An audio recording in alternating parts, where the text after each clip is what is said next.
C'est ça le 21e siècle, il y a les médias également. Il y a une église virtuelle qui existe. Alléluia. Gloire à Dieu. Bon, les pasteurs, sauf si vous ne voulez pas venir. Et vous faites votre main comme ça. Oui, oui. Bon, le couple Mombana, venez aussi.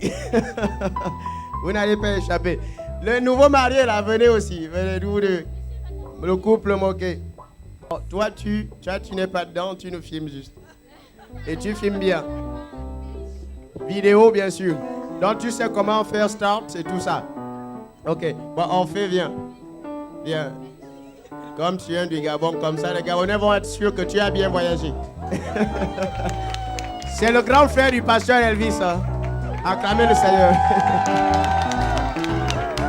Bon, c'est mon fils parce que c'est moi le pasteur ici. Donc, ils vont savoir que tu as vraiment bien voyagé, que tout s'est bien passé. Ils vont te voir à la télé déjà, donc c'est bon. Ok, rapprochez-vous pour la vidéo, comme ça vous n'êtes pas très loin. Alléluia. Bon, il y a une fiancée ici, nouvelle fiancée. Fais un effort d'être à côté, parce que ça, c'est la famille.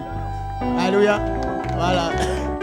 Comme ça, maman risque de chercher dans la vidéo. Il va dire, bah, lui, il est déjà seul ici, où est l'autre? Juste à côté là, et du beau-père. On va dire le beau-frère, le beau-père en même temps. Donc voilà. C'est bon? Bon, vous tendez, il faut juste qu'on voit votre main. Oui, oui. Ok, donc vous les chants. Bon, pasteur, tu as oublié de jouer. Hein. C'est ça. C'est ça le service. Bon, pasteur Augustin, on ne te voit pas. Bon, voilà, reste à côté là. Vous chantez. We wish you a Merry Christmas. We wish you a Merry Christmas. And we wish you a Merry Christmas. We wish you a Merry Christmas. We wish you a Merry Christmas. And we wish you a Merry Christmas. We wish you a Merry Christmas. We wish you a Merry Christmas.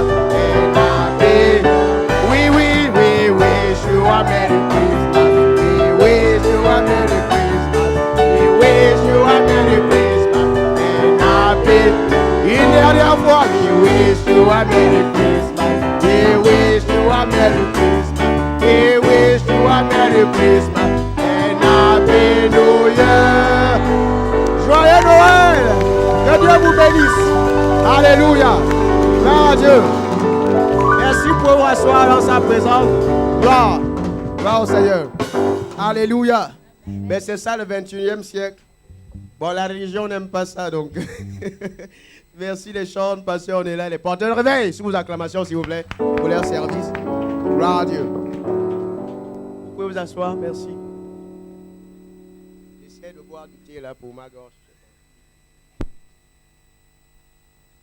La sagesse va nous enlever des HLM comme ça, j'aurai moins chaud. C'est bon, ça va. Alléluia. Amen. Alléluia. C'est quoi Noël pour vous, en fait? Ça, c'est la question qu'il faut se poser. Parce que tu as mangé des caviars, tu as mangé du caviar, tu as mangé du foie gras, tu as pris du vin blanc. En fait, c'est quoi Noël pour toi? Ça aussi, on peut filmer ça. Ouais, je vais s'amuser un peu ce matin-là. Bon, voilà, je vais vous interviewer. Où sont les caméramans là? Bon, Betty, tu es condamné à filmer à chaque fois. Voilà, on va s'amuser un peu à ça et puis je veux conclure l'enseignement. Alléluia. C'est quoi Noël pour vous? Bon, Betty, laisse les bagages là. Tu sais, toi, tu maîtrises comment ça marche. Bon, ton père est docteur en informatique. Donc, si tu te trompes, je te punis. Alléluia. Amen. C'est quoi Noël pour vous? On va dire ça. Voilà, tu vas venir ici devant et tu vas passer à la télé. En fait, c'est ça le deal. En fait, pourquoi tu célèbres Noël? Pourquoi? Bon, on va laisser le grand frère tranquille. Sinon, il faut qu'entre le froid et tout ça, on va tout le déranger. Il y a déjà l'hiver qui n'est pas au Gabon. Donc, bon, tu ne me filmes pas encore. Je vais te dire stop. Tu annules, c'est pas grave. Tu veux stop, tu attends. Donc, je vais appeler des gens et quand ils vont parler, tu prends des vidéos. Alléluia. C'est moi qui te dis quand tu vas commencer. Alléluia. Amen. C'est quoi Noël pour vous? Bon, je vais appeler Ariane avec ta voisine d'à côté. Ça va aller? Mais c'est toi la voisine en fait. Oui. On ne tue pas les gens ici. Tu vas pouvoir parler. Donc, tu vis avec ta voisine Ariane. Vous allez passer à la télé. Vous allez nous dire, c'est quoi Noël pour vous? En quelques mots, vous n'allez pas être long. Mais vous passez par contre à la télé.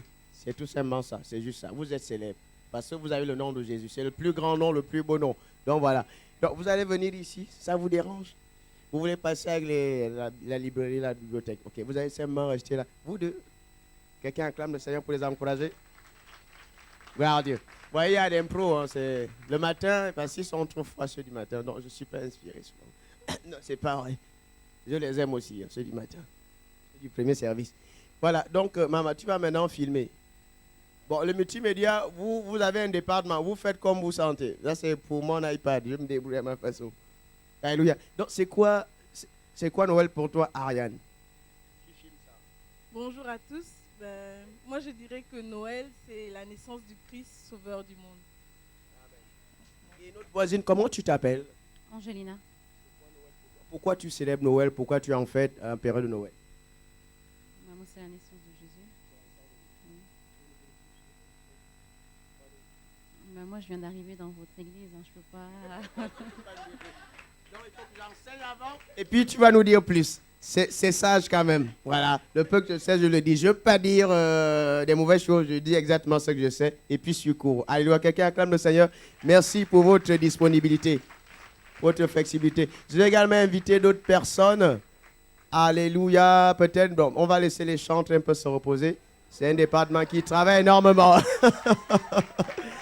Ce sont mes protégés. Je les protège. Voilà. Ce sont mes enfants préférés.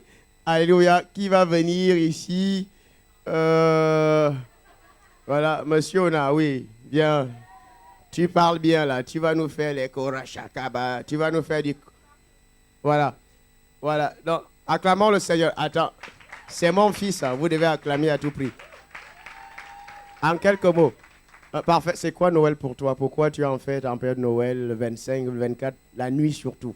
Enfin, le 24, le 25, peu importe. Pourquoi Noël, c'est quoi pour toi? Merci, bonjour à tous. Noël, pour moi, c'est... Il est né le divin enfant, jour de fête aujourd'hui sur terre. Il est né le divin enfant, chantons tous en avènement. C'est ça Noël pour lui. Il est inspiré. Voyez? Il est inspiré par la sagesse. C'est ce que la sagesse fait. Alléluia. Gloire à Dieu. Quelqu'un acclame le Seigneur. Bon, on ne va plus continuer. Je pense qu'il a tout dit. Un enfant nous est né. C'est ce qu'il a chanté. Mais la Bible va ajouter un fils nous est donné. Donc, si on s'arrête seulement l'état où il est né, un enfant, il faut que l'enfant soit donné maintenant. Ça veut dire que c'est notre responsabilité. Alléluia. Il faut maintenant que nous avançons. Nous avancions. Alléluia. Gloire à Dieu. Une dernière personne. C'est quoi Noël pour toi? On va honorer. Ça, c'est la grande sœur de Karine Tancel. Elle est la femme d'un pasteur. Je veux profiter à l'honorer. Si elle peut venir. Voilà. Avec sa petite sœur. Karine est où? Acclamons le Seigneur. Vous allez venir à deux. Voilà. Et vous allez choquer à la télévision. Vous allez choquer. Vous avez déjà entendu Karine parler? Elle choco. Ben, j'espère on va aussi vérifier chez la grande sœur. C'est la femme d'un pasteur. Ils sont en Pays-Bas. Voilà. Elle était avec nous. Elle a été avec nous hier à la conférence. Et vraiment, elle me dit qu'elle a été bénie. Gloire à Dieu. Alléluia. Moi aussi, j'ai été béni. Bon, on va commencer par la petite sœur. Comme ça, tu termines. Hein. Comme ça, c'est l'autorité qui termine. D'accord, on va faire comme ça. Karine Tancel, responsable adjointe du département accueil et sécurité. Quelqu'un acclame le Seigneur. C'est quoi Noël pour toi en quelques mots? Pour moi, Noël, ça veut dire que Jésus est né, que Jésus nous apporte sa vie, qu'il est présent dans nos vies et que nous devons célébrer cette naissance, cette vie qu'il nous a donnée. Quelqu'un acclame le Seigneur.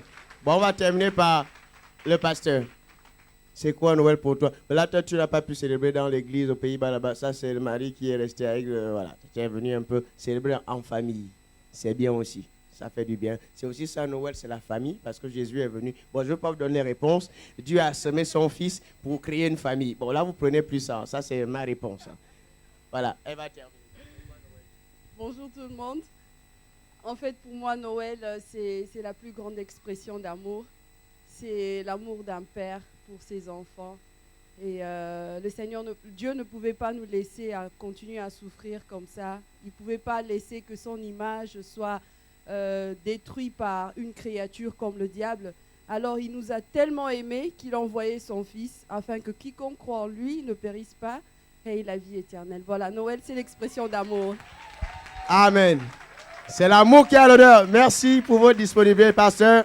Quelqu'un acclame très fort le Seigneur. C'est l'expression de l'amour de Dieu pour sa création, pour l'humanité. Ça, c'est l'amour. C'est pour ça que nous donnons des cadeaux. Parce que l'amour offre sa vie. L'amour donne. Alléluia. Et c'est ce que nous allons faire aujourd'hui. Donc, tu ne vas pas seulement louer, tu viendras donner tout à l'heure après la prédication. Alléluia. Parce que c'est ça Noël en fait. Je loue le Seigneur, je donne quelque chose. La Bible dit, nous devons l'aimer parce qu'il nous a aimés le premier. Alléluia. C'est ça Noël. C'est pour ça en fait que nous donnons les cadeaux, l'expression de l'amour, surtout l'amour agapé. Alléluia. Quelqu'un acclame encore très fort le Seigneur. We wish you a Merry Christmas. We wish you a Merry Christmas. We wish you a Merry Christmas and Happy New Year. Alléluia. Bon, je veux maintenant mon iPad pour continuer. Merci Betty pour ta disponibilité. Gloire à Dieu. Amen. Nous l'encourageons également. Quelqu'un acclame le Seigneur.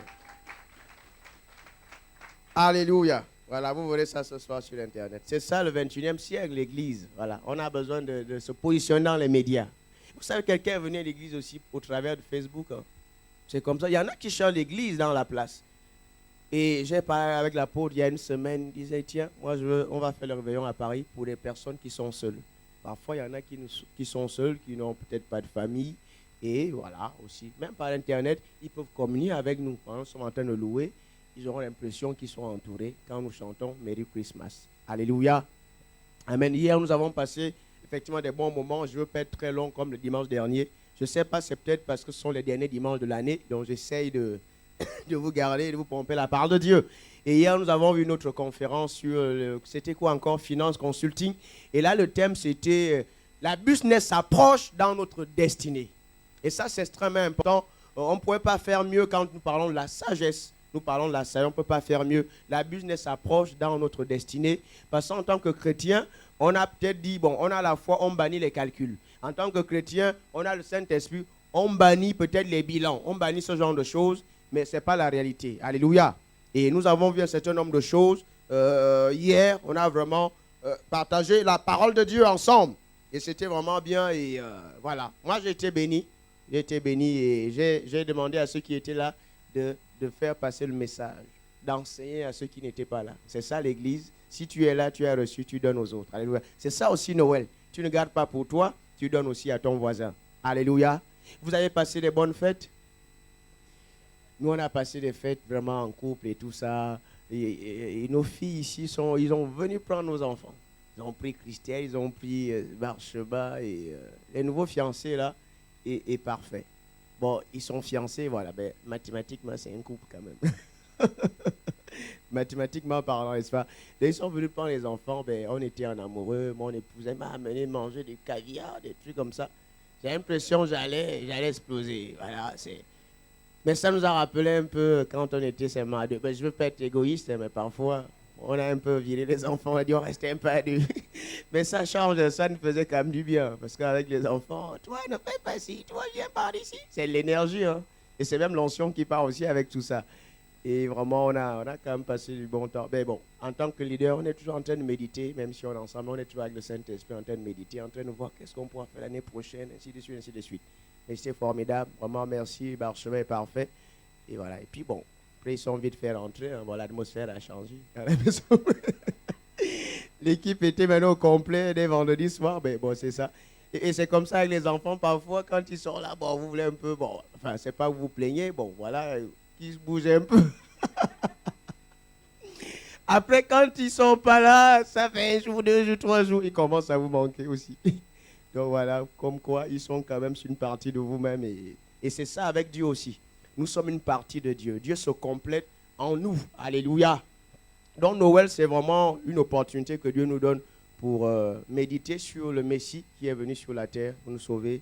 C'est vraiment le temps où nous pouvons passer en famille, vraiment resserrer les liens, être en famille. C'est ça aussi Noël. Alléluia. Parce que Dieu est d'abord un père. Parce que si on voit seulement Dieu est Dieu, on a tellement peur de lui. Et si on voit également que c'est un père qui n'est pas seulement pour peut-être nous dire tu as fait ce, tu n'as pas fait cela. C'est un Dieu d'amour. Alléluia. Et on ne doit pas oublier cet aspect-là. Amen. Et on le dit souvent, voilà, que les gens vont en enfer, ce n'est pas parce qu'ils ont fait ceci, ils ont fait cela. La Bible dit que Dieu n'a pas envoyé son Fils pour juger le monde, c'est pour que le monde soit sauvé par lui. C'est ça aussi Noël. Dieu a envoyé son Fils pour nous racheter, pour sauver l'humanité. C'est ça Noël. Donc tu es là ce matin, tu es là à cette fin de matinée. Dieu te donne l'opportunité de recevoir le salut qui est disponible pour tout le monde. Tu le reçois par la foi et peut-être avant la fin de ces moments, peut-être avec moi, avec les pasteurs qui sont là, tu pourras prier et recevoir le salut. Ça, c'est ce qui est remarquable. Le salut est disponible pour l'humanité. L'humanité. Même Ben Laden, le salut était disponible pour lui. Ça s'inue. Ah. Bon, j'espère que la NASA n'a pas écouté ça, ou le CIA. Mais ça, c'est la sagesse de Dieu. Et c'est là où l'amour agapé dépasse un peu l'entendement. Ça dépasse l'humain, c'est Dieu. Dieu agit comme ça. Alléluia. Amen. Voilà, donc nous avons vu ces choses-là hier et puis je vous ai promis de parler brièvement des 7 dimensions de la vie. Les 7 dimensions de la vie. Je vous parle de ça parce que bon, on a commencé à parler de la sagesse mais je ne veux pas m'étendre sur l'enseignement aujourd'hui parce qu'on peut démontrer, on peut vraiment approfondir sur les 7 dimensions de la vie. Il y a beaucoup de choses à dire à ce niveau-là, mais c'est juste la cerise sur le gâteau, c'est ce que je vous donne aujourd'hui. Parce qu'on a vu la force, l'ingéniosité, et ce qu'on vous donne ici, Dieu vous demande d'approfondir à la maison, à méditer. Vous savez, la révélation appelle la révélation. Ce que le pasteur vous donne ici, à la maison, vous pouvez découvrir d'autres choses. Donc, continuez à méditer à la maison. Alléluia. Parce que ne t'attends pas à ce que c'est vrai, nous aurons notre 31, nous allons prendre l'apéro ici, nous allons écouter le message de notre apôtre, le directeur de la vision là sur les ministères, ce sera bien. C'est vrai que le 31, comment dire ça, c'est une opportunité que Dieu nous donne pour peut-être nous projeter, voir qu'est-ce qui a marché, qu'est-ce qui n'a pas marché. Et je l'ai dit aux amis hier, c'est que le temps, on va souvent vous dire, ça va se faire avec le temps. Vous voyez, ça c'est le monde. Là, nous avons commencé l'enseignement. Le monde va nous dire, parce qu'on a commencé les enseignements à parler de différents types de sagesse. La sagesse du monde, la sagesse des hommes, la sagesse de Dieu. La sagesse du monde, on va souvent dire, ça va se faire avec le temps. Mais le temps n'a jamais fait quelque chose. C'est nous qui faisons les choses dans le temps. Mais de manière courante, dans le monde, on va dire, ça va se faire avec le temps. Le temps va faire. Et il y en a qui attendent 2014 comme ça, 2014, en plus 4, ça se termine par un chiffre pair. C'est vraiment les chiffres pairs, ça me bénit toujours. Donc, c'est mon année. Tu vas attendre longtemps, ce n'est pas comme ça que ça fonctionne. Et vous savez que les saisons existent, nous sommes la raison d'une saison. Alléluia. Et on a souvent fait un enseignement là-dessus en vous parlant du temps chronos, le temps kairos. Le temps ne nous apporte pas tant que ça. Le temps chronos ne nous apporte pas. C'est nous qui changeons le temps en faisant certaines choses. C'est la même chose, on va vous dire que votre futur est devant toi. Ton futur est devant toi. Ta destinée est devant toi. Mais ce n'est pas vrai du tout. Si c'est devant toi, tu veux tamponner ton futur. Et c'est souvent pour ça que ça ne peut pas se réaliser. Si ton futur est devant toi, tu vas le tamponner, ton futur. Mais en fait, le futur est au-dedans de nous. Notre destinée n'est pas devant nous. Notre destinée est au-dedans de nous. C'est pour ça que Dieu nous donne la parole de Dieu pour dérouler cette destinée-là. Donc, ce qui va se passer en 2004,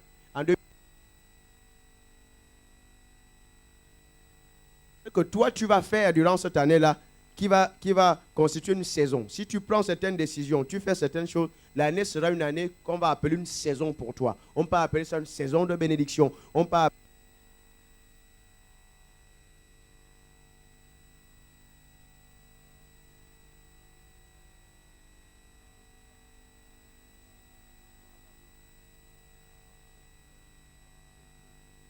creuser, alléluia. Cherchez Dieu. Creusez les Écritures, cherchez. La sagesse se révèle quand vous creusez, vous cherchez Dieu continuellement. Vous n'arrêtez pas d'apprendre. C'est comme ça que la sagesse se manifeste. Alléluia. Donc si tu n'as pas assez creusé l'année dernière, il faut creuser cette année. Mais si tu te dis, on a lu un texte formidable dans Matthieu chapitre 25, et vraiment Dieu nous a parlé au travers de ça. Hier, il y a 3 serviteurs dans la parole de Dieu. La Bible va dire Dieu va leur donner des biens. Et Dieu nous donne toujours des opportunités pour prospérer, pour réussir, pour faire des exploits. Il va donner des biens à 3 serviteurs. 2 vont réussir. Il y a un 3e qui va aller cacher son talent. Il va dire non, mais tu es un homme dur. C'est pour ça que je suis allé cacher mon talent. On a vu que ce serviteur-là avait également l'opportunité de réussir, mais n'a pas saisi peut-être la sagesse de Dieu. Alléluia. Et c'est ce qui arrive parfois avec nous. Dieu nous donne, autant que nous sommes, il nous donne la possibilité de réussir, mais nous devons travailler de notre côté. Les 2 premiers serviteurs ont travaillé. Nous sommes dans Matthieu 25, 14 à 30. Ça va pour tout le monde? Les 2 ont travaillé. Tout le monde a des talents. Vous savez, nous ne sommes pas dans l'Ancien Testament, nous sommes dans la saison de l'Église. Et tous les chrétiens sont des rois et des reines, si vous voulez. Et chaque chrétien a un talent, a des dons au-dedans de lui. Alléluia. Il n'y a pas plus équipé, il n'y a pas plus, comment on dit ça, équipé en dons que le chrétien. Quand tu as le Saint-Esprit, tu es la personne, je veux dire, qui a le plus de dons sur la terre. Tu as tellement de dons quand tu as le Saint-Esprit. Donc chaque chrétien a quelque chose.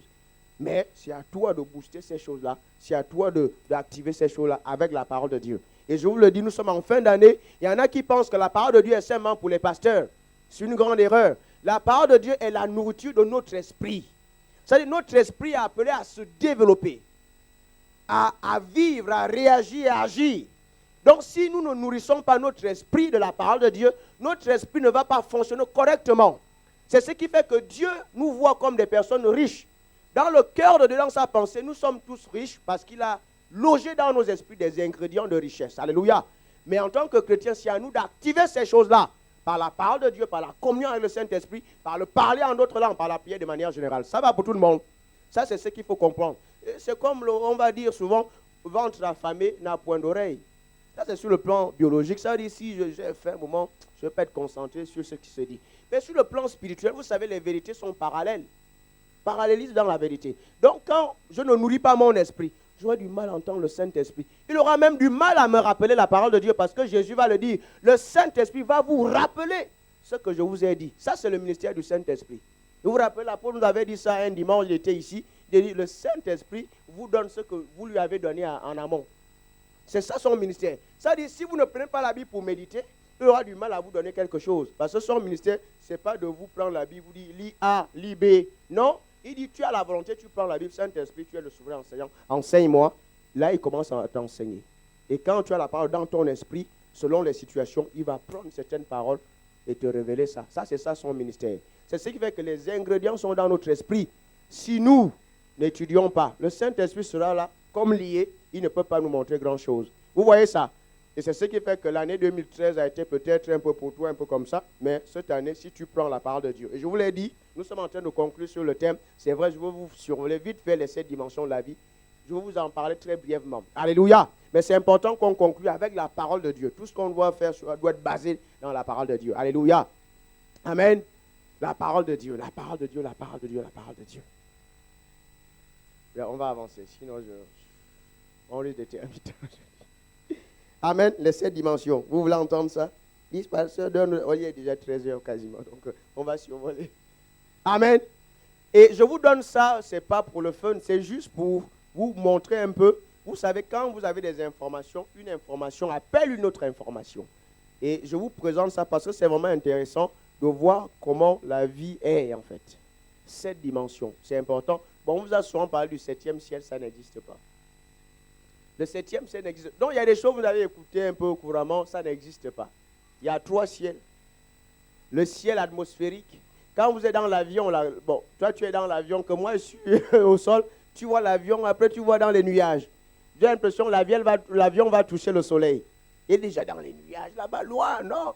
L'avion n'est pas aussi loin. C'est juste le ciel atmosphérique qui a un peu caché l'avion, en fonction du climat, en fonction du temps. Ça, vous avez ce premier ciel-là, le ciel atmosphérique. Ensuite, vous avez le deuxième ciel, le ciel des firmaments. C'est là où vous avez des étoiles, c'est là où vous avez tout ce que vous voulez. Même le diable peut aller dans ce ciel-là.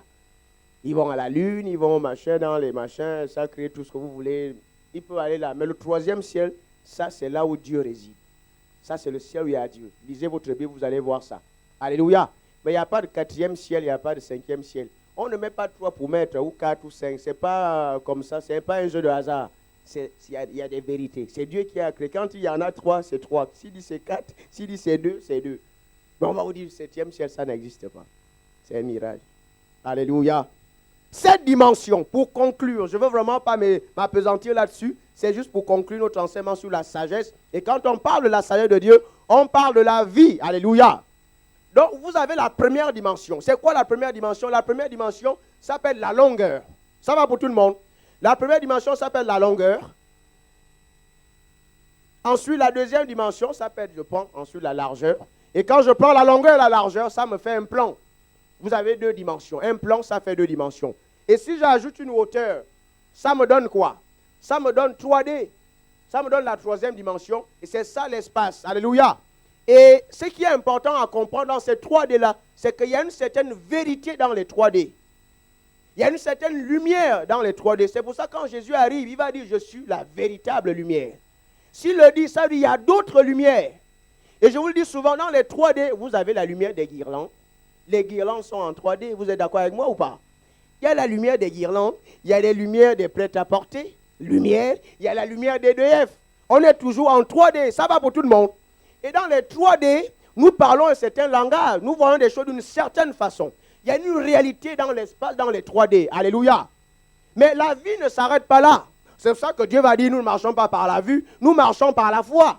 Alléluia. Ça dit, il a introduit maintenant une autre réalité. Amen. Et j'ai raconté aux amis une expérience ce matin. Ça ne s'est pas passé aujourd'hui. J'étais en train de m'amuser parce que je suis en train de dire c'est important. C'est pour ça que Dieu veut qu'on parle d'une certaine façon. Vous savez, le fait de parler, c'est la sagesse de Dieu. Parler d'une certaine façon. Quand je parle la parole de Dieu, je peux être dans la sagesse de Dieu. Vous allez voir que la sagesse, c'est la vie. C'est-à-dire, je peux avoir la vie. Si je ne parle pas correctement, j'aurai des mauvais résultats, par exemple. Amen. Donc, dans les 3D, vous avez une certaine réalité. Et dans les 3D, si vous avez un stylo, vous n'avez pas dit, bon, là, les 3D, c'est la dimension naturelle. Je veux prendre le stylo là par la foi. Là, on va s'arrêter tout de suite. On va dire que tu es un magicien. Ça, c'est pas bon. Donc, en 3D, tu n'as pas besoin de prendre le stylo là par la foi. Tu ne le prendras jamais. Donc, les 3D sont aussi importantes. Donc, le stylo existe, il est là en 3D. Si tu essaies de prendre par l'amour agapé, là, le stylo là, tu ne le prendras jamais. Parce qu'il existe, il est dans 3D. Pour le prendre, il faut être en 3D. Donc, c'est ma main en 3D. Je suis en 3D en tant qu'être humain, en tant qu'homme. Je prends le stylo, ça va pour tout le monde. Si je dis, je veux prendre le stylo là par la foi c'est la confession. Je pourrais confesser, je ne le prendrai pas. Bon, c'est vrai qu'il peut se passer des choses. Je vous ai parlé d'une rage qui est tombée dans l'eau. C'est vrai qu'après, c'est ce qu'on appelle le miracle. Maintenant, quand ça se passe, ça vient confondre les lois naturelles, les 3D. Là, c'est pour ça qu'on parle de miracle. On ne peut pas vraiment dire que ça ne peut pas se faire. Là, c'est maintenant le miraculeux. Mais de manière naturelle, je n'ai pas besoin de la foi pour prendre le stylo. Donc, les 3D sont importantes également. Alléluia. Il y a une certaine lumière. Ça, c'est important de le noter. Il y a une certaine vérité dans les 3D. Est-ce que vous me saisissez? L'homme est en 3D. La nature, les arbres sont en 3D. Tout est en 3D. Même les virus sont en 3D. Et ça, c'est important de le noter. Les virus, les bactéries sont en 3D. Si vous prenez votre microscope électronique, ils vont vous montrer que c'est en 3D. Les atomes sont en 3D. Tout est en 3D. Ça, c'est le naturel. Il y a une certaine vérité. Mais Dieu veut que nous vivions au-delà de ces 3D-là. Il veut que nous contrôlions, nous dominions les 3D. Ça, c'est important. Et j'étais en train de leur raconter l'histoire, quelque chose qui s'est passé à l'école, dans l'école de Christelle Sophia. Vous savez, Christelle Sophia allait à l'école très tôt. Très tôt. Même là, la classe, elle a avancé. On va dire qu'elle est précoce, elle n'est pas en avance. Ça, c'est une bonne chose. On veut qu'elle ait le bac à 15 ans, ça mieux. Comme ça, on l'envoie à la NASA et puis à 17 ans, elle finit. Alléluia! Quelqu'un me suit ici. Donc, dans sa grande section, dans son école, c'est important, je suis en train de vous parler le naturel et le monde spirituel, le surnaturel ici. Donc, en fin d'année, de la grande section, l'année dernière, donc les monitrices, les maîtresses, je ne sais pas comment vous les appelez, il y a une qui va dire non, Christelle Sophia, bon, déjà elle est venue à l'école, elle est très très jeune. Elle n'est pas en avance par rapport en termes d'âge et tout ça. Elle est en avance en grande section. Peut-être comme en graphologie, c'est pas encore très très correct. Ce sera mieux. Déjà qu'elle a commencé plus tôt, c'est peut-être mieux qu'elle reste encore en grande section. On était là, le pasteur ici peut vous dire, on était dans la salle, souvent ils convoquent les parents et tout ça et tout. J'aime pas trop ça, parce qu'ils vont encore me bourrer la tête avec leur science là, et j'aime pas. Soit les rendez-vous, quoi, j'aime pas trop aller. Je dis, bon, chérie, il faut y aller, parce que je reste à lire ma Bible. J'aime pas trop, parce que la science là, il faut faire attention. Dieu dit que nous avons la foi. Si un moment vous faites erreur, vous vous fiez à la science, vous pouvez avoir des ennuis. Il dit, je ne veux pas aller là-bas, ils vont encore nous parler des trucs, des machins, plein de trucs de science. C'est une réalité, c'est une certaine vérité. On a dit notre fille, parce qu'il fallait notre accord pour que la fille passe en CP. Elle dit, non, non, elle va en CP. Je dis, elle est intelligente. Ce que tu sais, Sophia, tous les matins quand elle va à l'école, elle fait bisous à papa et je lui dis, tu es intelligent. Tu dis, tu es à la cour d'école, tu es intelligent. C'est ce qu'elle fait. Je dis, elle est intelligente, avec mon époux, elle va en CP. Elle va en CP. Elle arrive maintenant, en même temps, elle change d'école parce que là-bas, ils étaient très scientifiques. Non, ça n'avait rien à voir. On voulait quand même qu'elle se rapproche. Elle va maintenant dans une autre école, en CP, elle passe en classe supérieure. Et là, l'autre maîtresse qu'elle a eue là, c'était... déjà, le premier mois, c'était... elle s'appelle comment? Elle est devenue célèbre, c'est ça. Ouais. Les enfants des pasteurs, la maîtresse aussi devient célèbre, c'est comme ça. Ouais, c'est ça le phénomène de la royauté. Quelqu'un me suit ici. Bon, elle n'a pas dit, elle a dit le nom de la maîtresse. Marie-Pierre, ça veut dire que la maîtresse est gentille, c'est ce que ça veut dire. Quand les enfants s'appellent du prénom, ça veut dire qu'elle est sympa avec l'enfant. Je viens juste de le vérifier. Alléluia! Donc, elle dit, non, votre fille, mais j'ai vu le trimestre, les appréciations, les notes, c'est excellent partout. Je dis au pasteur ici, vous voyez, si on se fie au 3D, au science, l'enfant allait peut-être faire une année. 12 mois, c'est pas rien. Déjà qu'elle est en avance, elle peut encore être un peu plus en avance. Faire le bac peut-être à 15 ans, 16 ans, c'est bien. Vous imaginez, si on se fiait, oui, là, vraiment, la science a dit. On a dit, bon, la soeur ici, chérie, là, elle reste encore en grande session, ça lui fait du bien, il y a peut-être des choses qu'elle n'a pas apprises. On n'a pas fait ça. Je lui ai dit, elle va en CP. Là, le premier trimestre, elle a piétiné. Elle a déchiré, comme on dit. J'ai juste signé, les yeux fermés. J'ai dit, ouais, c'est bon. Et j'ai rendu grâce à Dieu. Il faut toujours rendre grâce à Dieu. Et dit, si on se fie au 3D là, l'enfant allait perdre 12 ans, 1 an. C'est pas rien dans la vie. Alléluia. Beaucoup de choses peuvent se passer en un an. Donc, je suis en train de nous parler des choses pratiques ici. Quand tu dis l'enfant est intelligent, il y a des parents qui vont dire, mon enfant est ceci. Il ne faut pas dire ça. Tu parles en 3D. Et ce que tu dis, c'est ce qui va se faire. Je vous ai parlé de Kenneth Hagin avec sa femme, pas avec sa femme, avec une dame et sa fille. Comment la dame dit à Kenneth Hagin, je parle de la sagesse ici. Est-ce que quelqu'un me suit? Parce que vous aimez quand vous dites, bon, le premier point, on va parler de ça. Je suis en train de nous parler de la vie de Dieu. La vie de Dieu ici. Avec des exemples, avec des expériences. Ce n'est pas seulement, il faut que ça se passe. Parce que quand tu es le médecin, dit, oh, ben vraiment, ton truc là, tu commences, où est Dieu? Tu dis, non, je suis bien. C'est de ça que nous parlons. La sagesse dit, je suis bien. La sagesse dit, tout va bien pour moi. Parce qu'il dit, non, là, vraiment, au dos, là, c'est également arrivé à mon grand-père. Là, c'est toujours au dos, là, mon grand-père avant de... Là, tu parles les 3D. Et si tu te fies à ça, ça va devenir grave. Tu dis, tout va bien pour moi. Alléluia. C'est ça la sagesse de Dieu. Parce qu'il y a une autre réalité. Réalité des 3D, réalité de la 4e dimension. Alléluia. Donc je suis en train de passer de la 3e à la 4e dimension là. Je vous montre la différence entre les deux mondes. Parce qu'en fait, il y a un monde dans les 3D là, et puis il y a un autre monde à partir de la 4e dimension. Jusqu'à la 7e. Ça va pour tout le monde? On a dit qu'elle est bien. Et c'est ce qui se passe. Et je disais souvent, on a des déclics, et c'est ce qui se passe. C'est vrai que Christelle travaille beaucoup également, elle a beaucoup de volonté, elle aime bien travailler. À la maison, elle travaille. C'est pour ça qu'elle réussit. Elle est même à l'avance. Et la maîtresse a même dit qu'elle est très pertinente. Mais ça, c'est sa femme, c'est mon épouse qui me dit. Elle est très pertinente, elle pose des questions, elle répond, mais voilà. Et je dis, c'est normal, elle est à l'école, elle est en même temps à l'église. C'est la fille du pasteur. Elle est en contact avec pas mal d'univers. Franchement, ça l'éveille. Ça l'éveille. C'est ce qui se passe. Si on se disait, oh là, le médecin a dit, médecin, tu es chrétien, tu as la foi, il ne faut pas accepter ça. Il y a une autre lumière. Il y a une autre lumière. C'est pour ça que je dis, je suis la véritable lumière. Celui qui va me suivre ne va pas marcher dans les ténèbres. Vous voyez, non? Ça, je dis, il y a une lumière que les sciences vont dire ceci. Si tu crois à la grande lumière, elle va s'imposer. J'aime bien quand l'apôtre dit, Dieu ne peut pas mentir. Si Dieu ment, ça va devenir la vérité. Parce que la vérité, vous avez vu ça? Si Dieu ment, ça devient la vérité. Là, il faut réfléchir sérieusement sur ça. Qu'est-ce que ça veut dire? Là, nous sommes en train de dealer avec la puissance. C'est si Dieu dit, si tu vois, ça va devenir réel. Parce que c'est la vérité. C'est pour ça que Jésus va dire, je suis la vérité. Il y a d'autres vérités. Mais c'est la vérité absolue. Quand Dieu dit, ça devient réel. Si tu dis, non, on m'a coupé l'orteil, il n'y a pas d'orteil. Dieu dit, tu as l'orteil. L'orteil va être créé. L'orteil va être créé. Deux mondes, deux lumières, deux réalités. Là, vous comprenez ça? Parfois, quand on dit ces choses-là, qu'est-ce que ça veut dire? Mais non, ça ne peut pas être vrai. Mais c'est la révélation. Si Dieu essaie de mentir, ça va devenir vérité. Là, c'est la dimension de la puissance. Alléluia. La dimension de la puissance. Donc, c'est la 3D. Ensuite, il y a la 4e dimension, ce qu'on appelle la foi. Et il y a un homme de Dieu qui a commencé à beaucoup développer la 4e dimension. Quelqu'un me suit ici? C'est des choses importantes. Je veux survoler, je veux pas être long. La 4e dimension, ça c'est un homme de Dieu qui a commencé à parler de ça. Il était dans un pays et puis il a vu que les non-chrétiens faisaient des miracles en fait.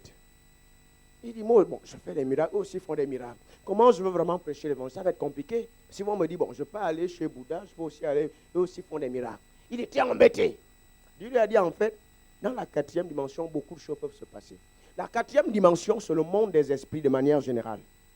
C'est le monde des esprits. Et ça se vérifie. Vous allez voir qu'un être humain, s'il dit quelque chose, que tu sois chrétien ou pas, ça peut s'accomplir. Et on vous a même parlé, il y a une expérience, quelqu'un avait un jardin, et il avait une plante dans son jardin. Il disait tous les matins à la plante, tu vas mourir, la plante, tu vas mourir, la plante va mourir. Et la plante a fini par mourir. Ça, c'est la foi. Il n'a pas détruit la plante avec une rage, tout ce que vous voulez. C'est avec la parole. Ça, c'est la 4e dimension. Donc, il y a des lois que tous les êtres humains peuvent appliquer et avoir certains résultats. C'est pour ça que Dieu va parler de la sainte foi. Il y a une 4e dimension positive. C'est là où il y a la parole de Dieu. Pour vous dire que toutes les paroles sont puissantes, en fait. Il y a quelqu'un, je vous ai raconté notre histoire d'un monsieur qui voulait avoir un grand salon de coiffure aux États-Unis. C'est passé à M6, en fait. Il dit, je veux un grand salon de coiffure. Et ils l'ont montré, un Frenchie, il a eu un grand salon, il coiffe des stars là-bas, ainsi de suite.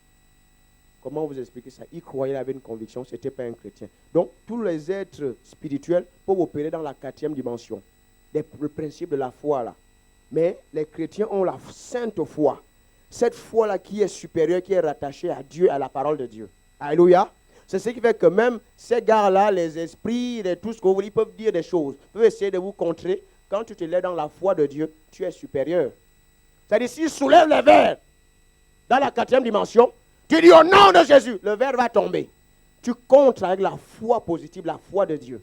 Alléluia. C'est qu'ils ne peuvent pas nous mentir. Ils ne peuvent pas nous mentir, nous dire, ah, tu as vu, je suis puissant. Non. Il y a une certaine dimension. Ça existe, mais il y a quelque chose de supérieur. Alléluia. C'est la réalité. Prenez un peu les religions, les gens qui vont, les djihadistes, là, qui vont dire par la foi, ils sont convaincus. On leur promet le paradis. Il dit, si tu rentres dans les tours jumelles, ils arrivent, ils sont convaincus parce qu'un homme ne voudrait pas mourir comme ça, mais ils sont dans la 4e dimension. Ils sont convaincus, la conviction, que là, on nous dit, si je rentre dans les tours jumelles, je tue 1000 personnes, le paradis. Mais en même temps, c'est vraiment le contraire. À peine ils rentrent dans les tours jumelles, eux aussi ferment les yeux comme Judas, ils retrouvent Judas en enfer. Trop tard. Ils n'ont pas reçu le Seigneur. Mais ils ont la conviction. Est-ce que vous me suivez? Mais ils sont convaincus que c'est vrai. Donc ils ont une certaine conviction, une certaine foi. Mais c'est pour ça que la Bible va dire que si tu fais des sacrifices, tu fais ceci, tu n'as pas l'amour. C'est rien du tout. Donc la sainte foi de Dieu est souvent rattachée à l'amour agapé. C'est pour ça que ces gars-là ont la foi, mais une foi égoïste. Tu vas au paradis, mais tu tues 1000 personnes. Une certaine conviction, mais égoïste. Mais la sainte foi fonctionne avec l'amour. C'est pour ça que la Bible a dit, la circoncision, c'est rien, ou les circoncisions. Ce qui est important, c'est la foi qui est agissante par l'amour. Galates 5, 6. Vous voyez comment Dieu parle. Et Paul également va le dire dans 1 Corinthiens chapitre 13. Il dit, si tu donnes le pain à manger, si tu fais ceci, tu n'as pas l'amour, c'est rien du tout. Donc on peut avoir une certaine foi, mais la sainte foi fonctionne et est régulée par l'amour agapé. Alléluia. Donc je viens de vous démontrer que dans la 4e dimension, vous avez les esprits négatifs. Vous avez également Dieu qui va opérer. Alléluia. Donc les gens qui ne sont pas chrétiens peuvent faire vivre certaines expériences, mais ça ne doit pas nous influencer. On est supérieur. Alléluia. Ils peuvent soulever des verres. Ne soyez pas influencés par rapport à ça. Par ça. Il y a la foi qui est supérieure. Ça va pour tout le monde. Donc ça, c'est la quatrième dimension. C'est là où nous trouvons la foi. Et dans la quatrième dimension, c'est que je n'aurai pas, j'ai. Vous comprenez, non? La quatrième, la foi dit j'ai. La foi n'aura pas. La foi a. Est-ce que vous me savez? La foi n'aura pas. Si vous demandez quelque chose par la prière, croyez que vous l'avez reçu. Et ça va se matérialiser. Donc vous créez ça dans le monde spirituel par la foi. La foi a. Ensuite, ça va se matérialiser. Alléluia. Donc si tu es parent, tu dis mon enfant est ceci. Tu ne parles pas la sagesse, tu n'es pas sage. Parce que tu te fies au 3D. Il va dire non, mon enfant ceci. Ça c'est la sagesse des hommes. Tu parles ce que tu vois. Et c'est ce que tu auras. Je viens de vous démontrer avec Christelle Sophia. Ça se vérifie. Si tu dis mon enfant ceci, il y a des parents comme ça quand ils sont fâchés, ils vont mal parler leurs enfants. Mais c'est étonnant que ces choses-là s'accomplissent. Ils ne sont pas dans la sagesse de Dieu. Ils parlent selon ce qu'ils voient. Mais ils oublient qu'il y a deux mondes. Les 3D, vous avez une certaine lumière. Dans la quatrième dimension, cinquième dimension, comme on va le voir tout à l'heure, il y a une autre réalité. Maintenant, qu'est-ce que tu vas maintenant faire pour tes enfants? Tu vas continuer à dire qu'ils sont ceci, sont cela. Mais tu vas prier en vain parce que tes prières ne vont pas monter, parce que tu les as déjà annulées. Nous parlons de la sagesse de Dieu. Alléluia. Comment parler? Comment dire certaines choses? Comment vous dire ça? Parler la parole de Dieu. Ça va pour tout le monde. Dans la quatrième dimension. Ensuite, il y a la cinquième dimension finalement. La cinquième dimension, c'est quoi? Bon, pas pour ceux qui étaient là le matin. La cinquième dimension, c'est quoi? C'est pas très loin. Si nous avons la foi, et la foi est une porte, hein, on va souvent dire la vie chrétienne, c'est une vie de foi. C'est vrai. Ça veut dire en fait, tu ne peux pas accéder à quoi que ce soit si tu ne rentres pas par la porte de la foi en fait. Ça commence au minimum par la foi. Ce sont la vie de la foi. Le frère dans la foi. Même pour bénéficier de la grâce de Christ, c'est toujours activé par la foi.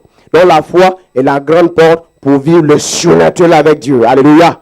Mais ta foi peut ne pas opérer plus que ça si l'amour agapé ne l'accompagne pas. C'est pour ça que Pierre va dire dans la deuxième épître, nous sommes au chapitre 1, à la fin du chapitre, il va dire, ajoutez à votre foi, par exemple, la sagesse, la vertu ou l'amour agapé pour être productif. Vous comprenez ça? Et là, l'amour, c'est la cinquième dimension. La cinquième dimension dans la vie. Là, nous parlons des dimensions de la vie. Et ça, c'est important. Ça peut vous permettre de voir qu'est-ce que je dois travailler, sur quoi je dois mettre l'accent dans ma vie chrétienne. Peut-être j'ai la foi, mais pourquoi ma foi n'opère pas plus que ça? C'est peut-être l'amour agapé qui fait défaut. Et l'amour agapé, c'est quoi? Je vais étudier ça. Peut-être j'ai l'amour agapé, peut-être que, bon, tiens, je dois approfondir l'amour agapé de par la connaissance, de par ainsi de suite. Peut-être il y a l'amour, il faut que j'aime davantage la sagesse. Ça vous donne des axes de méditation. Parce que parfois, on est là, on ne sait pas qu'on doit travailler des choses dans notre vie chrétienne. On ne sait pas. Peut-être on lit simplement comme ça, mais Dieu veut qu'on le cherche. On a des axes de recherche de la personne de Dieu, des axes de méditation. Ça, c'est ce que Dieu veut pour chaque chrétien. Quelqu'un me suit ici. Quelqu'un me dit amen deux fois. C'est un peu élastico, je sais, mais je vous ai dit, c'est le dernier truc de le 2013. Je sais vous le donner comme ça. Mais je peux mieux démontrer ça, mais je vous le donne ça comme ça. C'est la série sur le gâteau. Alléluia. Mais nous parlons de la sagesse. Parfois, il faut donner certains enseignements. Alléluia. La cinquième dimension. Jésus ne va pas dire, je suis la foi. Il dit, je suis le chemin, la vérité et la vie. Jésus est amour. Donc le chemin ici, c'est l'amour agapé, la cinquième dimension. Et Paul va redire la même chose. Il dit, je vais encore vous montrer une voie par excellence. Dans 1 Corinthiens chapitre 12, je pense que nous sommes au verset 31.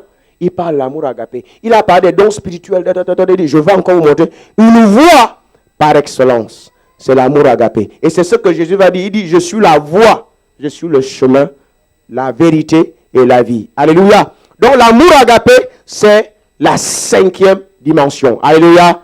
Disons-le ensemble, l'amour agapé, c'est la cinquième dimension.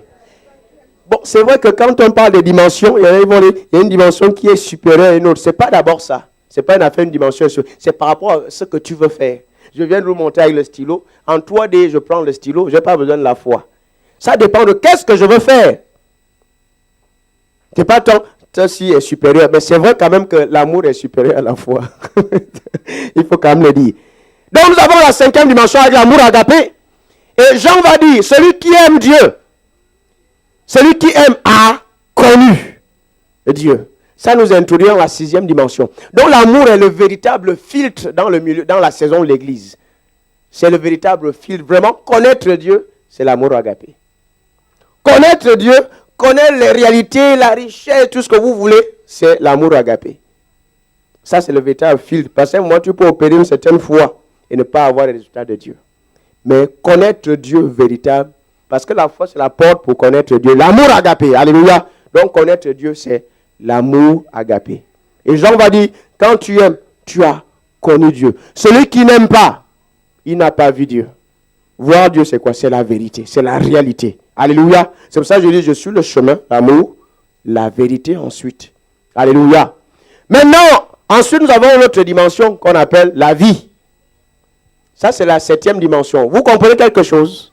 Prenez des notes, vous allez voir ça dans votre destinée. Ça va. La 6e dimension, vous avez vu ça? La 6e dimension, c'est quoi? C'est la vérité. Jean chapitre 14, verset 6. Il dit, je suis le chemin, je suis amour, je suis la vérité. Ensuite, il va dire, je suis la vie. Et la vie ici, c'est la sagesse de Dieu. Regardez comment le proverbe dit, la sagesse dit, Dieu m'avait au commencement de la création. La sagesse se personnifie. C'est Dieu. Au commencement, c'est la parole de Dieu. La sagesse, Dieu l'avait au commencement. Ça va pour tout le monde. Donc la 5e dimension, c'est l'amour agapé. La 6e dimension, c'est la vérité ou la connaissance. Quand j'aime, je connais. Et Paul en parle. Lisez votre Bible dans 1 Corinthiens chapitre 13. Vous allez voir, il dit, quand j'étais enfant, je parlais d'une certaine façon, dans le contexte de l'amour agapé. Maintenant, je parle comme quelqu'un de mûr. Il dit, vous allez connaître comme vous avez été connu. Ça, c'est la vérité, c'est épignos, c'est la connaissance ici. Donc, l'amour nous donne accès à la connaissance de Dieu. Alléluia. Tu ne peux pas connaître des grandes expériences avec Dieu, connaître des grands choses. On parle d'église, même la méga église. Je vous l'ai dit, un homme lui dit, son église, il a créé des services en une année. Je ne sais pas, pasteur Elvis, tu as regardé ça une fois sur Internet avec moi, je ne sais plus. On lui dit, c'est Murdoch qui lui demande comment ça s'est passé, comment ton église pousse comme ça. Il dit, je ne sais pas, je sais une chose, c'est à cause de l'amour agapé. C'est le moteur, c'est le moteur. Et c'est l'amour agapé qui est le moteur de la croissance de l'église. Parce que vous allez voir, l'amour agapé, c'est quelque chose. C'est vrai, ça dépend quand même de notre raisonnement. Quand vous pensez que Dieu nous aime, est-ce que vous avez un moment pensé à ça? Est-ce qu'à un moment, on s'arrête dans l'amour et on dit vraiment, en fait, Dieu nous aime vraiment? Est-ce qu'il vous arrive de vraiment vous dire qu'en fait, Dieu nous aime? Dieu nous aime. Comment Dieu nous aime? Il est amour. Et au moment où tu es là, tu communies avec lui, tu sens seulement ton amour dans ton esprit. C'est quelque chose. L'amour, c'est la grande force. C'est vrai qu'on va dire, après la 7e dimension, c'est la sagesse. Même la sagesse, c'est de marcher dans l'amour agapé. Tu ne peux pas être dans la sagesse si tu ne marches pas dans l'amour agapé. Ce n'est pas possible. C'est pour ça que je veux dire, l'amour agapé, c'est le véritable filtre. Et c'est peut-être pour compléter ce que notre soeur a dit. Noël, c'est l'expression de l'amour agapé. Tu ne peux pas connaître Dieu véritablement. Et cet homme a dit, je sais une chose. C'est l'amour agapé qui fait que l'Église explose dans le bon sens. C'est l'amour agapé. C'est ce qu'il dit. Connaître Dieu, connaître les grands expériences, la richesse, la prospérité, c'est l'amour agapé. Mais vous avez l'amour par la foi. Jésus dit, je suis amour. Ensuite, je suis la vérité. C'est ce qu'il dit à Lazare. C'est ce qu'il dit à Lazare. Quand Lazare est tombé, il dit aux parents de Lazare, il dit, je suis la résurrection. Quand on parle de la vérité, c'est la puissance en fait. Il dit, je n'ai pas la résurrection. Il dit, je suis la résurrection et la vie. Vous avez lu ça? Je suis la résurrection et la vie. Donc Jésus, en fait, la puissance est incorporée dans son système. Lui et la puissance font un. Ça va pour tout le monde. L'amour, c'est le véritable filtre. Vous connaissez des grandes choses, il faut aimer les gens. Et je ne sais pas, il y avait 2 personnes à la maison, il y a 2-3 jours, mais on parlait de ces choses-là. Et on était vraiment en train de méditer sur l'amour, on se disait vraiment, Dieu nous aime. Hein. Vraiment, Dieu nous aime. Et parfois, Dieu va vous aider à vous adapter à tout le monde. À vous adapter à tout le monde. Et ça, c'est l'amour agapé qui vous permet de vous adapter à tout le monde. Et en tant que personne, on a besoin de s'ouvrir d'une certaine façon à tout le monde. À tout le monde. L'amour agapé. Vous savez, nous sommes tous différents. Mais Dieu nous aime. Et il nous accepte. Et il veut nous bénir autant que nous sommes. Vous pensez à ça? Parce que tout le monde est différent. Mais l'amour de Dieu te permet de t'adapter à chacun d'entre nous. À chacun. À comprendre chacun. Et à communier avec chacun. À bénir chacun. Dans sa différence, même dans ses défauts. à essayer de comprendre, à te lever au-dessus. C'est ce que Dieu fait avec nous. Est-ce que vous comprenez ça? C'est ce que Dieu fait avec nous. Et c'est là où l'église peut grandir. C'est là où le pasteur peut arriver à contenir les membres. Parce qu'il voit tout le monde selon Dieu, selon sa différence, et ainsi de suite. Comprend et amener tout le monde. L'église va grandir parce que l'amour agapé est là. Même entre les membres, c'est l'amour agapé qui va faire la différence. Alléluia. L'amour agapé, c'est le véritable fil qui me permet de connaître Dieu. Maintenant qu'il y a la vérité. Ça, c'est la 6e dimension. La 7e dimension, c'est quoi? C'est la vie. Ça, c'est la vie. En fait, c'est juste la conclusion. C'est quand on te dit, bon, tu as la lumière, tu as tout l'interrupteur. Après, le dernier truc, c'est, tu appuies le bouton et tu as la lumière. C'est ça, la sagesse. En fait, c'est la sagesse pratique. Donc, je connais Dieu, j'ai l'amour. L'amour s'exprime, l'amour a des actions. Et le fait d'actionner l'amour, c'est ça la sagesse, en fait. C'est pour ça que Dieu va dire dans 1 Jean, vous vous rappelez, Jean 3, 1 Jean 3, il va dire, si tu dis à ton voisin qu'il y a un truc que tu ne donnes pas, l'amour c'est quoi? J'aime en action et avec vérité. Donc, le fait d'activer l'amour, c'est ça la sagesse, en fait. Vous comprenez, non? Donc, marcher dans la sagesse, c'est de marcher dans l'amour agapé. C'est de marcher, activer une certaine connaissance que j'ai de Dieu, la vérité. Donc, marcher dans la sagesse. Tu ne peux pas être sage s'il n'y a pas l'amour agapé. Ce n'est pas la sagesse de Dieu. C'est tout sauf la sagesse de Dieu. Est-ce que vous me saisissez? C'est pour ça que connaître les exploits, les grandes choses avec Dieu, c'est par l'amour agapé. Alléluia. Et c'est ce qu'on peut dire. Les pasteurs parlent, c'est les pasteurs qui parlent aujourd'hui. Il a dit l'expression l'amour agapé. C'est ce qu'on peut dire. Je pense que si l'année dernière, tu n'as pas vu certaines choses, c'est à cause de l'amour agapé. L'amour agapé, c'est quoi? C'est d'aimer Dieu. C'est d'aimer sa parole, c'est de garder ses commandements, c'est d'aimer l'humanité, ses frères et les autres. Alléluia. L'amour agapé, c'est ça. Quand tu murmures derrière, tu n'es pas dans l'amour agapé, mais tu sèmes le contraire, et c'est ce que tu peux récolter malheureusement. Alléluia. L'amour agapé. Même la faveur que vous voyez là, c'est l'amour agapé. La faveur est attirée par l'amour agapé. Est-ce que vous me saisissez? L'amour, c'est ce qu'il y a de plus grand, parce que Dieu est amour. Alléluia. Tu dois voir, Seigneur, ma vie t'appartient. Qu'est-ce que je dois faire? Je t'appartiens. C'est ça l'amour agapé. J'appartiens au Seigneur. Quand tu prends des... Ah, il y a un autre qui a repris. Ça marche. L'amour agapé, c'est ce sur quoi on peut vraiment mettre l'accent dans cette période de Noël. L'amour agapé. Ça, c'est le restaurant. Même notre promotion, c'est parce qu'il y a l'amour agapé. Dieu veut nous élever en se rassurant que nous aimons l'humanité. N'oubliez pas. C'est vrai qu'on a parlé la dernière fois de la dîme. On a dit qu'il y en a qui veulent des richesses. Mais Dieu regarde le peu que tu as là, tu ne peux pas donner la dîme. Je ne peux pas te donner plus. Parce que si je te donne plus, on va te dire, tu t'appelles Picsou International. Et comme tu portes mon nom, je ne voudrais pas que ça soit le cas. L'amour agapé. Alléluia. L'amour agapé. Tu as donné 28 marches maintenant, mieux là. Tu ne m'as pas dit qu'est-ce que tu as eu comme opération. Non, je verrai ça après. C'était quoi déjà? Quoi? Ok, les ménisques. Bon, ça va mieux alors. Tu vois. Tu as dû beaucoup prier en d'autres langues alors. Alléluia! Donc, l'amour, l'amour est incontournable. Souvent, j'appelle l'amour au féminin depuis que je suis marié. Je ne sais pas pourquoi c'est comme ça. Je dois me rectifier. Alléluia! L'amour va faire grandir l'église. Alléluia. L'amour appelle également la loyauté. Alléluia. On fera peut-être un enseignement là-dessus. La loyauté est un fruit de l'amour. Et on peut peut-être parler de l'Afrique ou certains pays. Pourquoi ces pays-là ne se développent pas? C'est un problème de loyauté, un problème d'amour. On met quelqu'un là pour faire son travail. Il va faire autre chose. Au lieu de chercher les intérêts de l'entreprise. Mais c'est ça. Et il y a même des adages. Ça, c'est la sagesse des hommes. Le mouton broute là où il est attaché. Vous avez déjà entendu ça? C'est la déloyauté. C'est la déloyauté. On te paye pour un salaire. En même temps, tu dois également brouter sur les gens que tu dois servir. Vous avez vu ça? Et ça fait qu'il y a des sphères comme ça qui n'évoluent pas. Problème de loyauté. Et la loyauté est un fruit de l'amour agapé, la fidélité. Comprenez ça? Faire le travail que tu dois faire. Que le chef soit là, qu'il ne soit pas là. Je fais ce travail-là. Et avec la vision qui nous a été donnée. Et ça fait que parfois, je vous l'ai dit, le chef peut ne pas être là. Hein. Tu es là, mais Dieu, la parole de Dieu te voit, le Saint-Esprit te voit.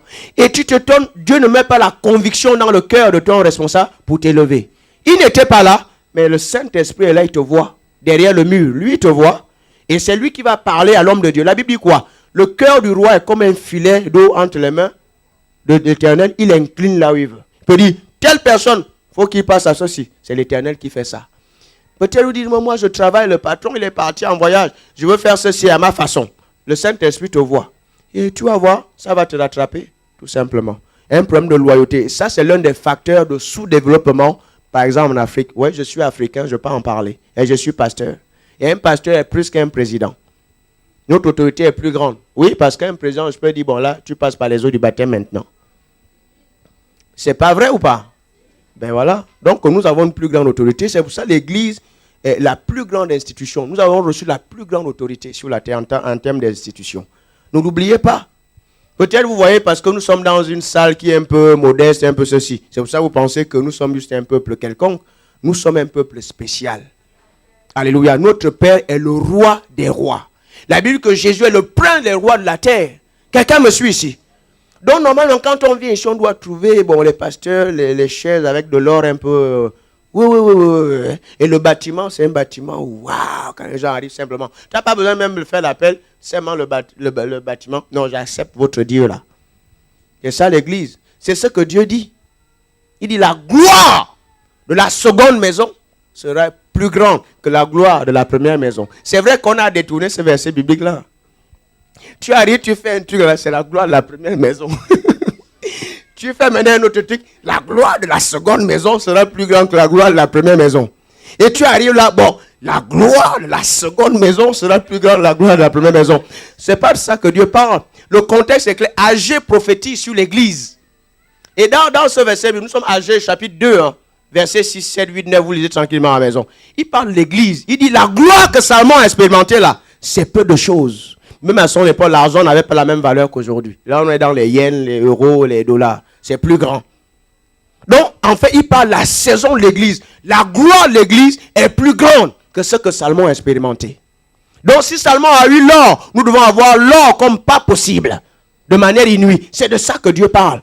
Mais nous, on prend ça, on est dans une saison, on disait qu'encore c'est compliqué. Il ne parle pas de tes travaux que tu fais 1, tu fais 2, tu fais 3, tu fais 4. Il parle de la saison. C'est-à-dire tout ce que tu vas faire, ça doit être une grande gloire. Alléluia. C'est ce que Dieu nous dit. Quelqu'un me suit ici? Gloire à Dieu. L'amour agapé, c'est quelque chose. C'est quelque chose. C'est vrai, moi, tu t'arrêtes, tu dis, mais Dieu nous aime. Il voit nos cœurs. Il voit comment on pense, il voit comment on agit, il voit comment... Mais il nous aime. Tu arrives, tu sens son amour dans ton cœur. Mais c'est ce qui... La Bible dit, nous devons l'aimer parce qu'il nous a aimé le premier. En fait, nous ne serons pas aimés si nous ne captons pas l'amour que Dieu a pour nous. Ça va nous pousser à aimer les gens. En fait, Dieu m'aime. Dieu m'aime. Un être humain, Dieu m'aime. Ah, je vais aimer. Est-ce que vous voyez ça? C'est l'amour qui va nous permettre d'accomplir de grandes choses. Nous sommes dans les temps, je vois ça. Donc la dernière dimension, c'est quoi? C'est la sagesse, je vous l'ai dit. C'est la vie. C'est la finale. C'est-à-dire, tant que je connais, je fais ceci. Pas que j'active et j'ai le résultat. Si tu dis, oui, mon frère, vraiment, je t'aime, mais tu ne fais rien. On ne voit pas les preuves de l'amour. Vous savez, la sagesse a des œuvres. La Bible, la sagesse a été prouvée par ses œuvres. L'amour a des actions, des œuvres. La foi a des œuvres. Il dit, mon frère, je t'aime, je ne montre pas les actions. L'amour n'est pas actionné par la sagesse. Donc l'esprit de sagesse te pousse à rentrer dans l'arène de l'action, de l'amour agapé que tu as. C'est ce qu'on dit, la vie. Parce que si tu aimes avec action, tu vas voir, il y aura un certain effet. C'est ce qu'on appelle la vie, le résultat final. Il va être convaincu. Le pasteur même. Comment il sait ça? La vie vient de jaillir dans son esprit, la conviction. Vous me suivez? C'est pour ça qu'il dit, je suis le chemin, la vérité, la vie. J'aime, mais je ne donne pas. Alléluia, Seigneur, alléluia. Bon, mais c'est maintenant les offrandes. Alléluia, alléluia, ça s'arrête là. C'est pas effectif. Mais Abraham va faire quelque chose. Quand Dieu se révèle à lui, il érige une tente, offrande, adoration. Ça, c'est effectif. Vous comprenez l'amour agapé? C'est ça la sagesse. J'aime le Seigneur, mais j'aime pas les mains vides avec quelque chose. C'est ça l'amour, la vérité et la sagesse qui est activée. Et quand tu fais ça, Dieu te bénit et tu as la vie. Vous me suivez? Donc la sagesse, c'est marcher dans l'amour agapé et avoir la connaissance. L'amour, la sagesse connaît. Si tu es ignorant, la sagesse ne va pas bien s'exprimer. Parce que la sagesse inclut les sciences de ce monde. Si tu es seulement là, tu lis seulement la Bible, c'est bien de lire la Bible. Mais il faut également lire d'autres livres, l'homme le plus riche du monde, ainsi de suite. Tu essaies de lire la science. Parce que dans Sophia, il y a également la science dedans. Alléluia. Il y a la science. Il faut se cultiver, il faut ouvrir son esprit. Tu peux être dans la rocade de Rennes, mais tu t'ouvres au monde. Tu communies avec les grands esprits. Alléluia. Je sais une chose, c'est qu'on va continuer d'avancer, continuer d'avancer. Alléluia. Au nom de Jésus. Parce que Dieu nous révèle des nouvelles choses. Parce que Dieu nous parle. Parce qu'on désire ces choses-là. Parce que nous avons la parole de Dieu, nous avons le Saint-Esprit. Alléluia.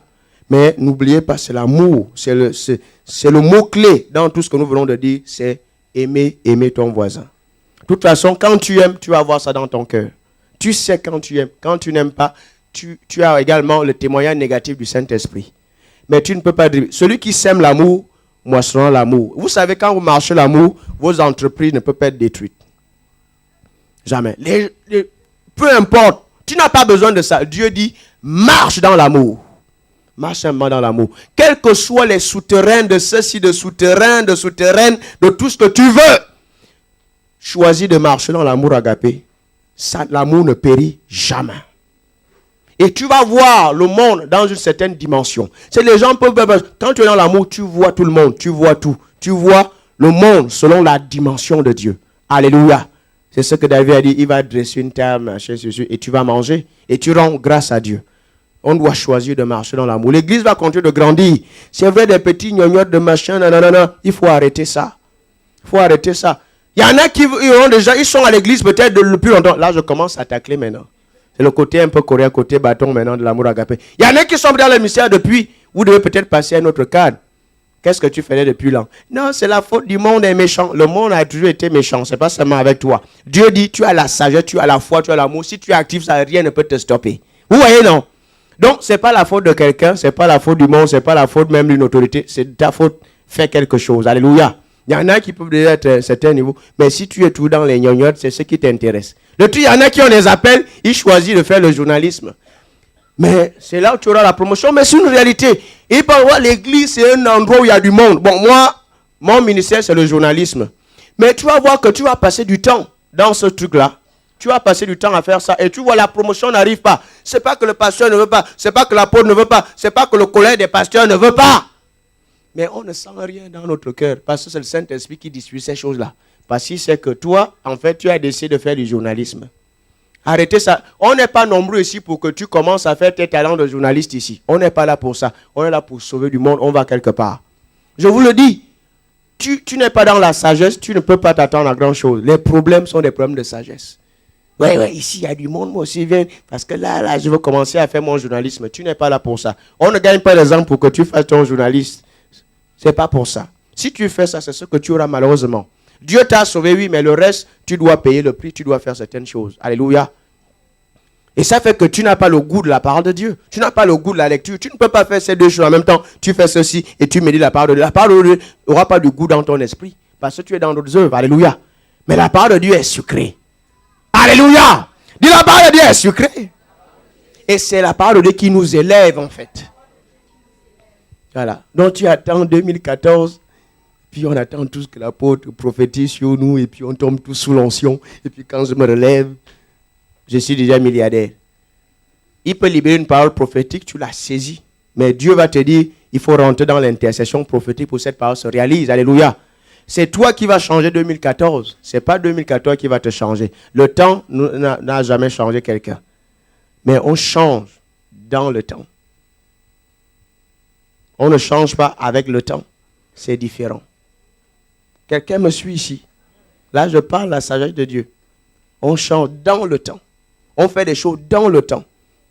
Tu peux attendre longtemps avec le temps et ne rien avoir. Parce que Dieu n'a pas dit avec le temps, il dit c'est la foi, c'est la sagesse, c'est l'amour agapé. Alléluia.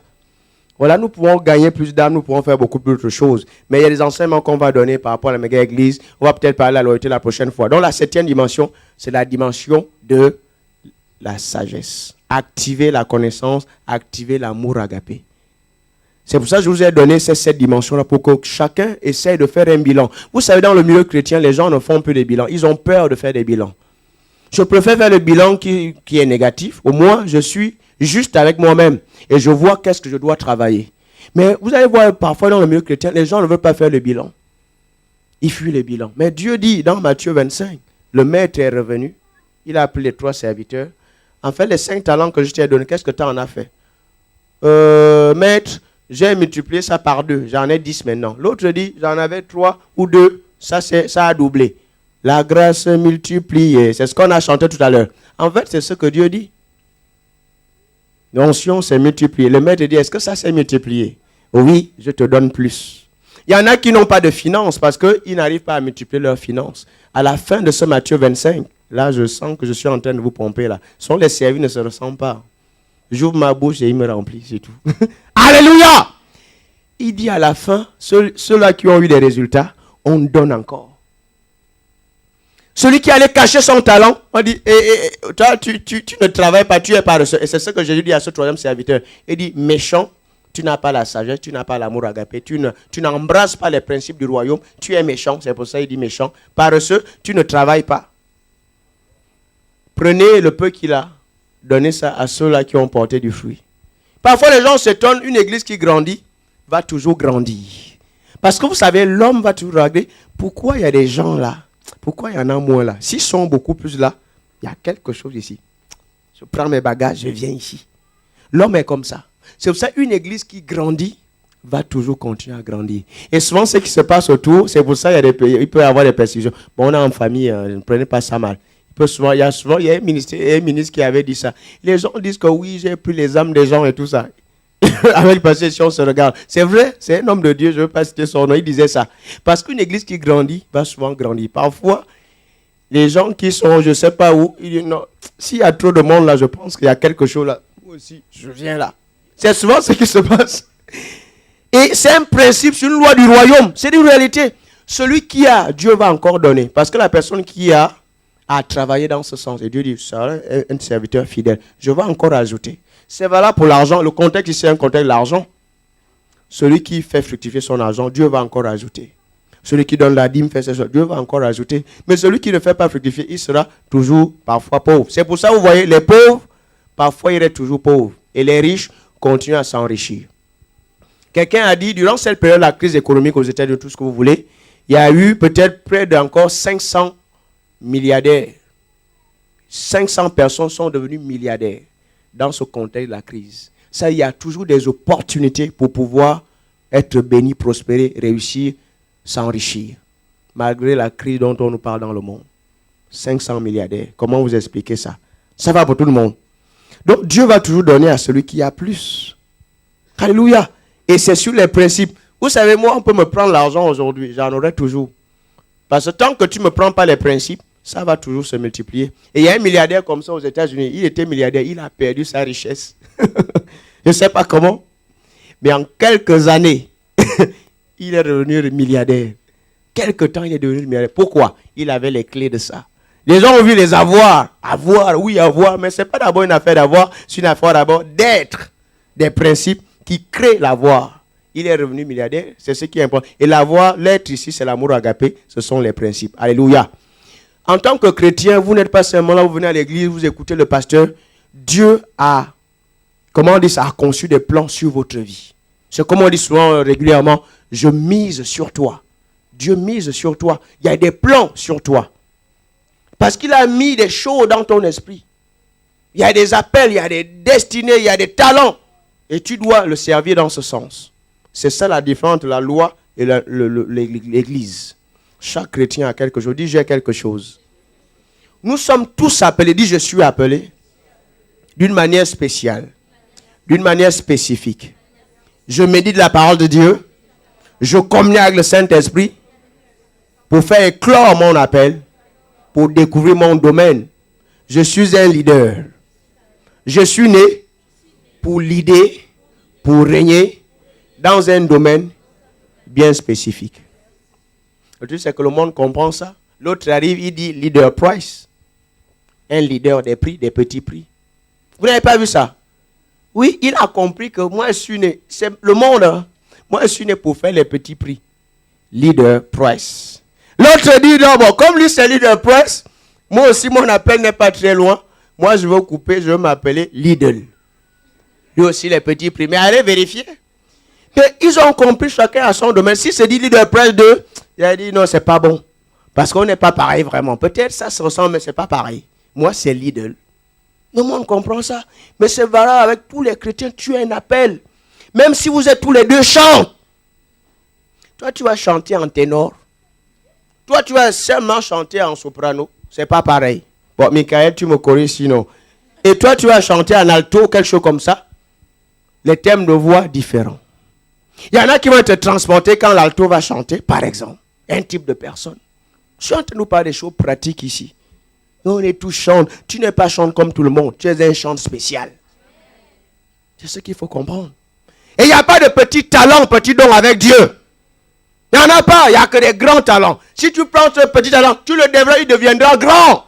J'ai vu des chantes avoir des orphelinats.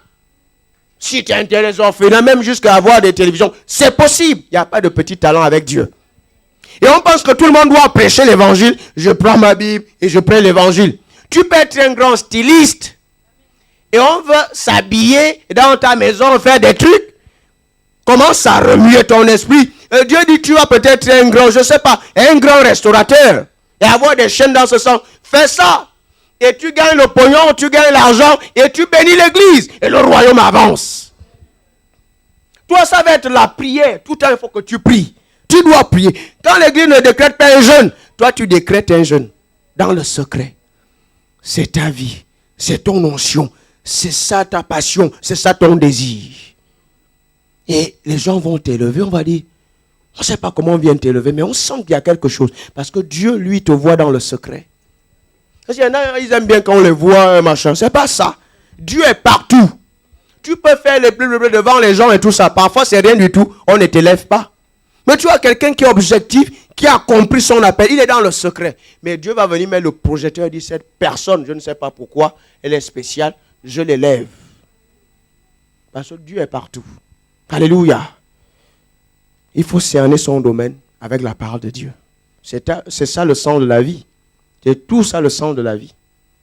Capter son domaine. Alléluia. Être à sa place. Regardez, la petite, elle arrive. Je les chante. Elle dit, moi je veux m'occuper des chantes, de leur tenue et tout ça, je veux machin. Michael dit, oui, ça va nous soulager. Et Sophie, ça va nous soulager. Elle a commencé à faire ça. Elle a fait ça et tout ça. C'est ça. Mais toi, tu es arrivé, la petite a eu l'idée, tu as dit, bon, on va faire ça ensemble. Tu étais où? Tu étais déjà là. Tu dormais ou quoi? Faut pas faire ça. Les idées ne mentent pas. Laisse l'autre avec son idée, c'est son idée. C'est tout. Tu as dit maintenant, parce que tu veux t'afficher. Il y a beaucoup d'idées. Tu étais où? L'autre arrive, il a eu son idée, mais laisse-le faire dans sa gloire. Cherche ta propre gloire, chacun a la gloire. Ta gloire peut éclater. Tu sais, on pense qu'il n'y a pas suffisamment de gloire. Mais non, il y a la gloire. On peut te mettre à Bangkok là-bas, la gloire peut éclater. Tu pries en langue, tu commences par prier en d'autres langues. Alléluia. Dis, la gloire de Dieu est dans ma vie. Je suis la gloire de Dieu. Alléluia. Je suis spécial. Dieu m'aime spécialement. Dis, je suis le bien-aimé de Dieu. Dieu m'a aimé le premier. Il m'exhorte à également aimer les autres. La grandeur divine passe par l'amour agapé. Alléluia. On va se mettre debout. Quelqu'un acclame très fort le Seigneur.